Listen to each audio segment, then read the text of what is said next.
Pessoal, vamos aqui para o livro 3 das Argonáuticas.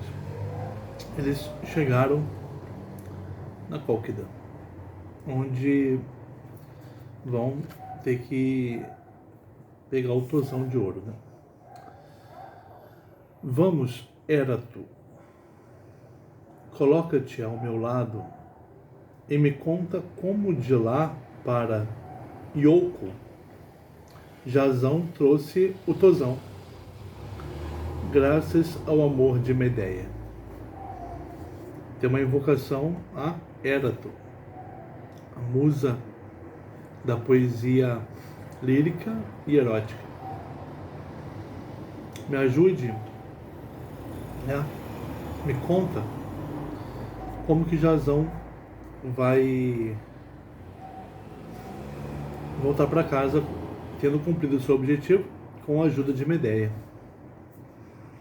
Pois tu também compartilhas o lote de Cipres, Afrodite, e com teus cuidados encantas as indômitas virgens.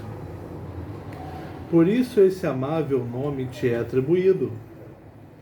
Assim, sem serem vistos, os valorosos permaneciam emboscados nos espessos juncos.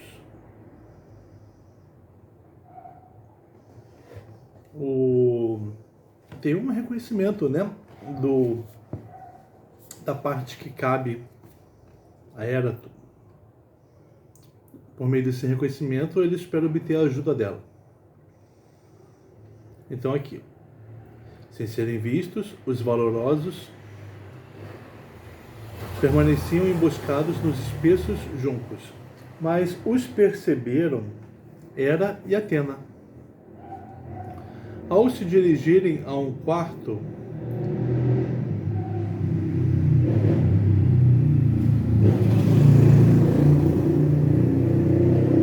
longe do próprio Zeus e dos outros deuses imortais, deliberavam. Hera, antecipando-se, testava Atena. Tu mesma primeiro, filha de Zeus, começa a deliberar. Que devemos fazer? Tramarás algum dolo por meio do qual, após obterem o áureo tosão de Eeta, trá-lo-á-iam para a Hélade? Ou convenceriam o rei exortando-o com palavras doces? Por certo, ele é terrivelmente arrogante. No entanto, não convém descartar nenhuma tentativa. Aí ela pergunta a Atena: o que você delibera?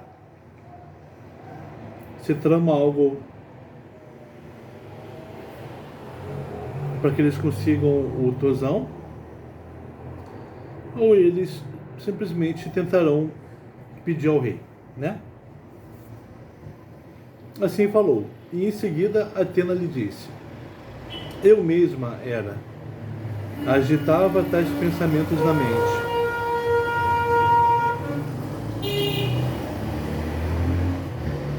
Quando me perguntaste abertamente, mas ainda não consigo imaginar nenhum dolo que seja útil ao ânimo dos valorosos. E já ponderei acerca de muitos planos. Falou. Então Atena não tem nenhum dolo pensado. E elas fixaram os olhos no solo, diante dos pés, cada uma refletindo separadamente. Em seguida, Hera concebeu uma ideia primeiro e falou tais palavras: dirijamo-nos até Cipres. Ambas, ao nos acercarmos, incitemo-la a conversar com seu filho, Eros, de modo que talvez seja persuadido a encantar a filha de Eeta, de muitas drogas, no amor de Jasão, alvejando-a com dardos. Creio que ele, valendo-se de seus conselhos, trará para ela de Tosão. A ideia da Hera. Vamos falar com Afrodite, para que ela diga ao filho dela para ele flechar a Medeia. Medeia que entende das poções.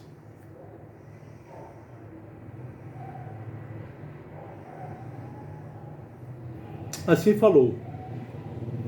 A saga astúcia agradou a Atena. E em seguida ela respondeu com doces palavras. Hera, o pai me engendrou ignorante dos dardos de Eros, e não conheço nenhum encanto para suscitar o desejo. Não é da minha praia.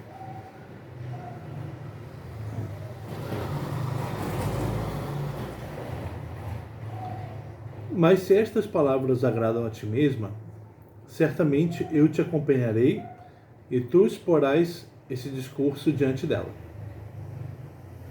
Falou. E ao se lançarem, foram à grande residência de Cipres, que lhe fora edificada pelo marido coxo, Hefesto. Quando primeiro trouxe-a de Zeus como esposa. Depois de atravessarem o pátio, estavam sob o pórtico do quarto, onde a deusa preparava o leito de Hefesto. Mas ele cedo se retirara para sua oficina e suas bigornas, no vasto interior da ilha Plâncta, onde forjava todas as obras artísticas sob o impulso do fogo. E ela sozinha sentava-se em casa sobre um trono entalhado diante das portas. Deixando cair a cabeleira de cada lado dos brancos membros, dividia com um áureo pente e estava prestes a entrelaçar longas tranças. Ao vê-las à sua frente, parou, chamou-as para dentro, ergueu-se do trono e as fez sentar sobre os assentos. Um sinal de deferência. Em seguida também se sentou e com as mãos agarrou as despenteadas madeixas. Sorrindo, dirigiu-se a elas com aduladoras palavras. Caríssimas, que intenção ou que necessidade vos traz aqui após tanto tempo?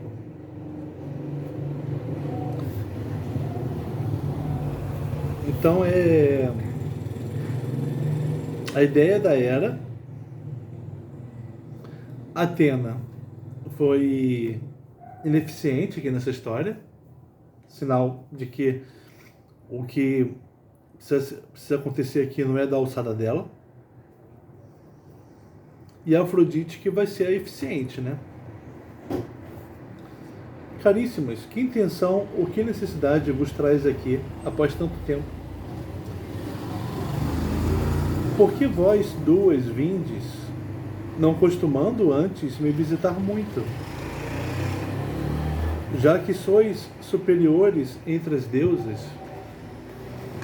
Hera, em resposta, disse-lhe tais palavras. Zombas, mas nossos dois corações palpitam por causa da ruína. Pois no rio Fazes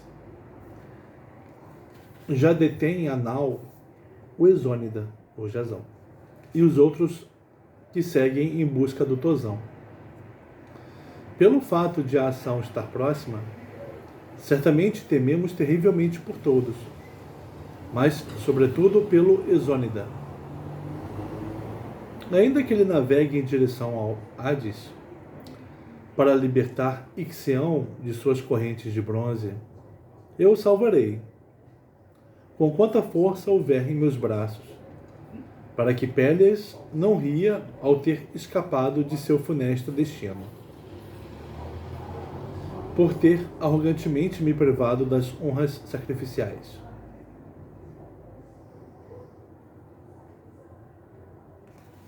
Foi o Ixion, né, que levou o Tosão para Colquidan. Não foi isso?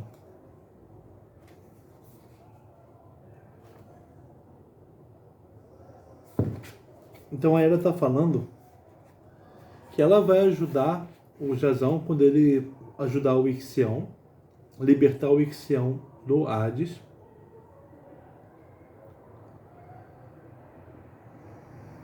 Né? Tá. Além disso, Jazão já antes me era muito caro. Desde que, junto à correnteza de Anauro durante a cheia, encontrou-me testando a boa conduta dos homens, quando vinha da caça. Então a Hera está dizendo que Jazão lhe é caro. Uma vez ele a encontrou, enquanto ela testava a boa conduta dos homens. Que história foi essa? Estavam cobertos pela neve todas as montanhas e os cumes elevados, e deles as torrentes desciam rolando de modo retumbante. Ele teve pena de mim, assemelhada a uma velha, e me erguendo sobre seus ombros, carregou-me através da água impetuosa. Então a Hera estava lá testando os homens, mas estava nevando em cima dela, e o Jazão a ajudou, pensando se tratar de uma velha.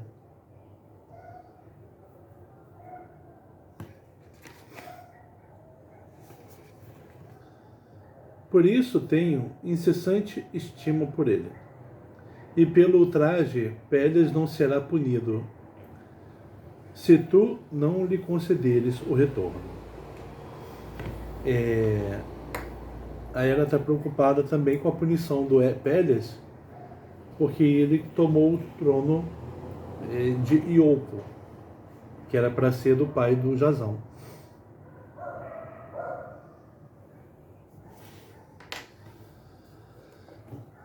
Admirava-se ao observar Hera lhe fazendo uma súplica, e em seguida dirigiu-se a ela com amáveis palavras. Soberana deusa, que a ti não ocorra nenhum outro mal pior que a Cipres. Se eu for negligente com o teu desejo em palavras, ou em ações que essas mãos possam realizar. Apesar de fracas, e que não haja nenhum favor em troca. Assim falou. Hera, por sua vez, declarou com cuidado: não viemos solicitar o uso da força ou das mãos. Quer dizer, não é um trabalho para força. É um trabalho do amor. Por isso que o Heracles, logo no início, já saiu, né? Não viemos solicitar o uso da força ou das mãos. Das mãos quer dizer das artes manuais, que são de Atena, né? Mas com tranquilidade, incita teu filho a encantar a virgem de Eeta com o desejo pelo Exônida. Pois se a garota de bom grado o aconselhasse, creio que facilmente ele, após obter o velo áureo, retornaria para Iolco, já que é dolosa. A Medeia é dolosa. Tem um dolo que elas não tiveram, né? Então o que tem que fazer é fazê-la se apaixonar pelo Tosão, pelo Jazão.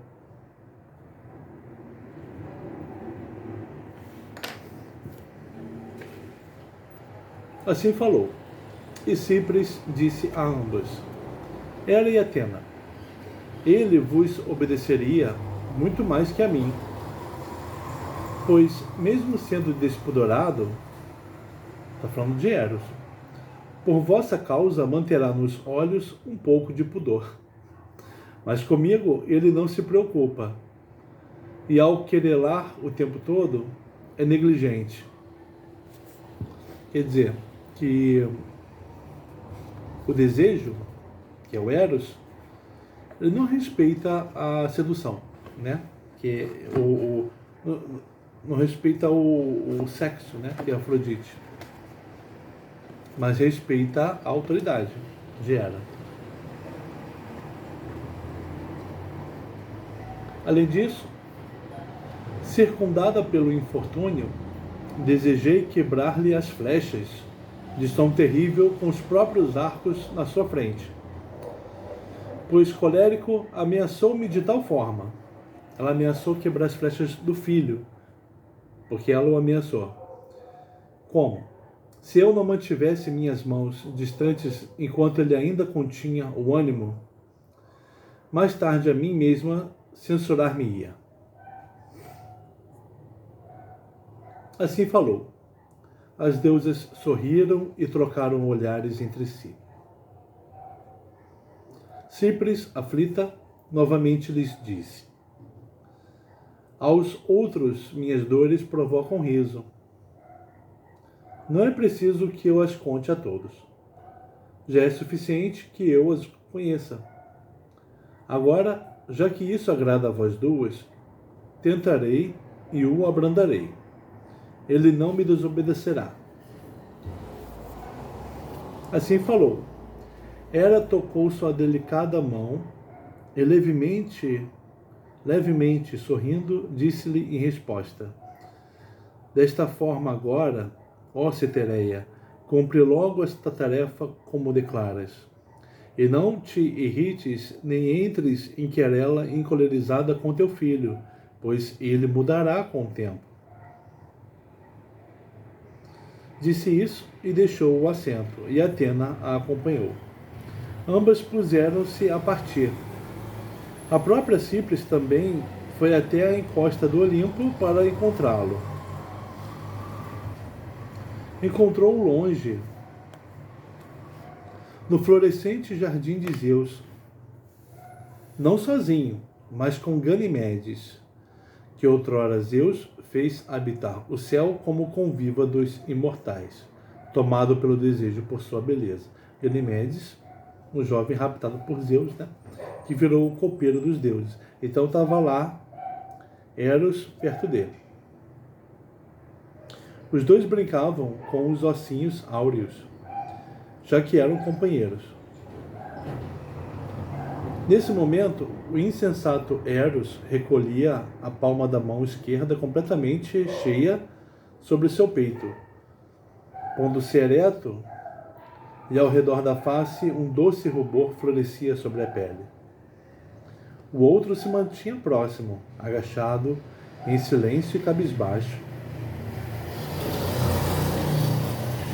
Tinha 2 ossinhos e lançou em vão um após o outro, encolerizado com a gargalhada do amigo.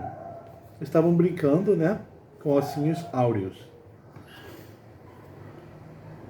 Quando a Hera chegou, a Afrodite chegou, Eros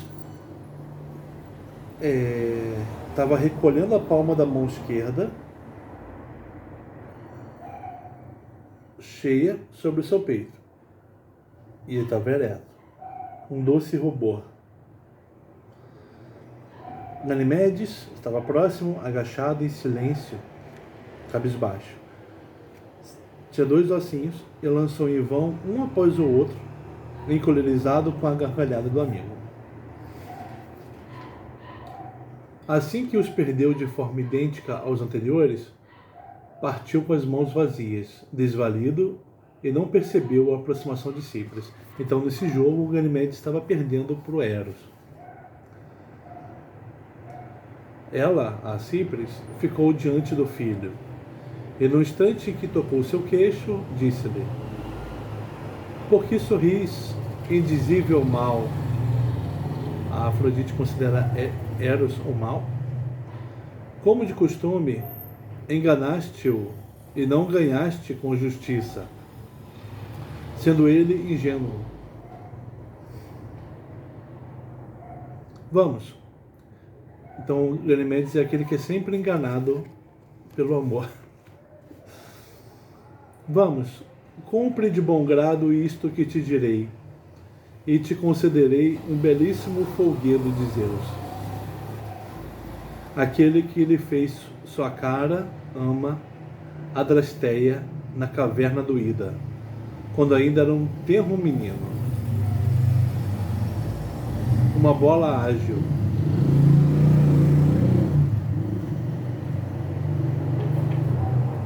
A Afrodite está dizendo para o filho: te concederei um belíssimo folguedo de Zeus, feito pela sua ama, Adrasteia.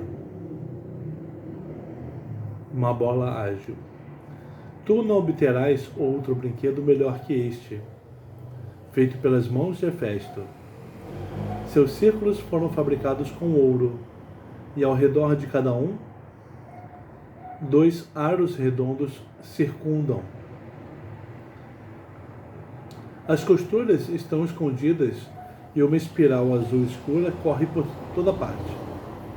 Se a lançares em tuas mãos, ela emite um rastro fulgurante pelo ar, como uma estrela.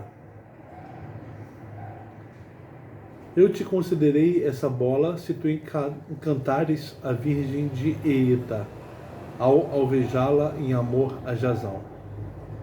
Ela consegue o favor de Eros, oferecendo a ele um brinquedo. Que não haja nenhuma demora, caso contrário, minha gratidão seria menor. Assim falou. As palavras ouvidas lhe foram agradáveis. Lançou fora todos os seus brinquedos e com ambas as mãos segurou firme a deusa pela túnica, agarrando-a. Suplicava para que lhe desse logo a bola, mas ela o abordou com palavras amáveis. Aproximou seu rosto, beijou-o enquanto o abraçava e respondeu sorrindo: eu juro pela tua amável cabeça e pela minha. Certamente te entregarei o presente e não te enganarei, se atirares a flecha em direção à filha de Eeta. Falou. Ele recolheu os ossinhos e, após contá-los todos, depositou no reluzente colo de sua mãe. Logo colocou ao redor do áureo cinturão o carcaz, o porta-flechas, reclinado num tronco, e pegou o arco recurvado. Caminhou através do jardim frutífero do grande Zeus. Em seguida, atravessou os etéreos portões do Olimpo. De lá há um caminho celeste que desce. Sustentam a abóboda 2 picos de montanhas elevadas.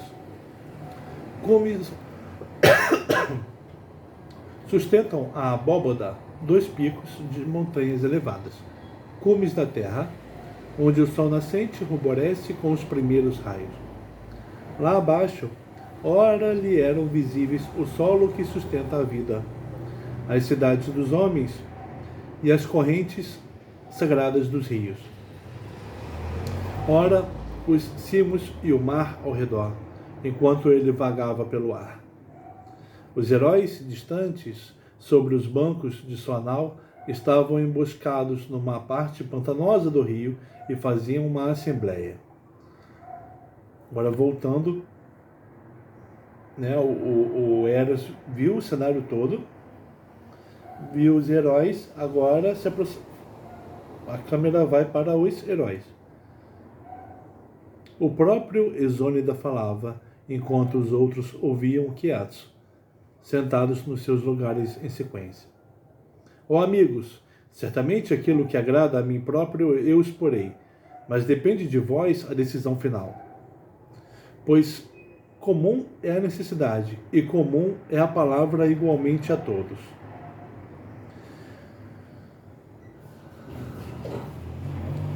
Se alguém em silêncio retiver um pensamento ou um conselho, saiba que, sozinho, está privando esta expedição do retorno. Permanecei tranquilos na nau com vossas armas, mas eu irei até o palácio de Eeta, levando comigo os filhos de Frixo, e além deles, 2 companheiros. Os deuses decidem as coisas, deliberando e pedindo. Aqui os homens decidem as coisas deliberando conjuntamente.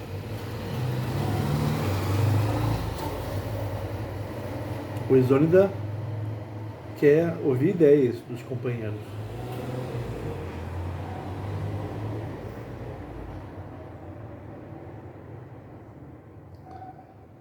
Né? E ele diz que vai até o palácio de Eta levando os filhos de Frixo, mais 2 companheiros. Ao encontrar o rei diante de mim, tentarei, com palavras, averiguar se ele quer, por amizade, conceder o velo áureo. Ou não, e se, confiando na violência, despreza nossa embaixada. Assim, conhecendo previamente sua vilania, refletiremos se nos envolveremos numa guerra ou se, evitando-a, faremos uso de um outro plano útil. Não a prevemos deste seu bem simplesmente pela força, antes de tê-lo testado com discursos. Porque os deuses agem muito pela força, né? Só que os homens privilegiam os discursos. Mas é melhor, de antemão, que a embaixada seja agradável por meio da palavra. Muitas vezes, aquilo que a virilidade alcançaria com dificuldade, a palavra facilmente o realiza, apaziguando de modo necessário, como convém. Ele outrora recebeu o irreprochável Frixo, fugindo do dolo da madrasta e dos sacrifícios do pai, já que, em todos os lugares, mesmo o pior dos homens respeita a lei de Zeus hospitaleiro e zela por ela. Assim falou. Então, quer dizer, às vezes as coisas se conseguem mais facilmente pelas palavras.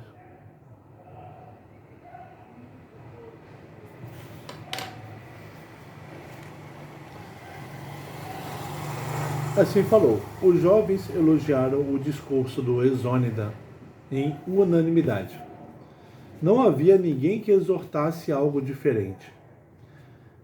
Então incitou os filhos de Frixo, Telamão e Álgeas, para o seguirem. Ele próprio pegou o cetro de Hermes. Prontamente desembarcaram na nau em terra firme, sobre os juncos e a água, numa elevação da planície. Então eles desembarcaram.